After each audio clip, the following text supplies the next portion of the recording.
Patrick Zimmermann, expliquez-nous un petit peu les différents types de latex qui existent. Eh ben, il y a déjà deux styles de latex. Bon, il y a 7 EVA différents point de vue gomme. Et bien sûr, toutes les gommes, on ne peut pas les utiliser.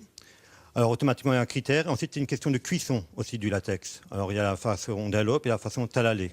Donc ça c'est hyper technique, c'est C'est- votre on rentre- métier, on ça c'est rentre dans la sûr. Voilà, technicité. il y a une cuisson qui se fait. Exactement, et sachant que c'est la méthode talalé qui donne le plus de ventilation au niveau du latex. Voilà, donc là on voit effectivement défiler en coupe les différents types de Tout à fait. matelas qu'on peut trouver. Donc ça c'est du latex De talalé, de Talalé, c'est-à-dire un latex naturel, voilà. avec une cuisson au cœur du matelas.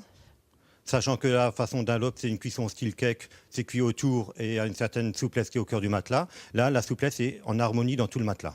Voilà, alors c'est vrai que sur la toile, sur le web, la literie fait partie des questions que se posent les internautes. Je vous ai sélectionné 3 petites questions qu'on retrouve de façon assez récurrente sur les sites. Je vous les soumets, vous allez nous y répondre. Première question, la literie naturelle est-elle beaucoup plus chère que la literie en synthétique?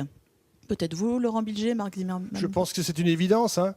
On va appeler un chat, c'est-à-dire la matière naturelle. Elle a ceci de particulier, c'est qu'on parle d'un vrai produit, d'un produit massif, c'est-à-dire ce que moi j'appelle un produit massif, c'est-à-dire un produit entier. Il n'y a pas de mélange de synthèse, il n'y a pas de chimie en présence. Et c'est ça ce qu'on met en avant, en fait. Donc on peut avoir une idée, par exemple, Patrick Zimmermann, pour une literie classique et une literie dite naturelle, ça va quoi? Du simple au double, du simple au triple? C'est du simple double en restant Chez vous, en franc. tout cas. Exactement. D'accord, simple au double. Oui.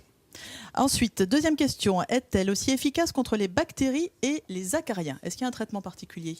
Ben, c'est simple. Une literie naturelle du type Hussler est très facile à comprendre puisque nous séparons en fait le matelas du surmatelas. Et c'est le surmatelas en fait qui lui va tout simplement isoler, réguler et devenir un élément d'hygiène dans le système qu'on peut facilement entretenir. C'est ce qui fait que le lit va durer très longtemps et qu'on s'occupe en fait de son nid, de son petit nid douillet en aérant en fait le surmatelas régulièrement. Patrick Zimmermann, pour la durée de vie d'un couchage au naturel tel qui sortent de vos... La garantie de nos couchages en sortie d'usine sont de 10 ans.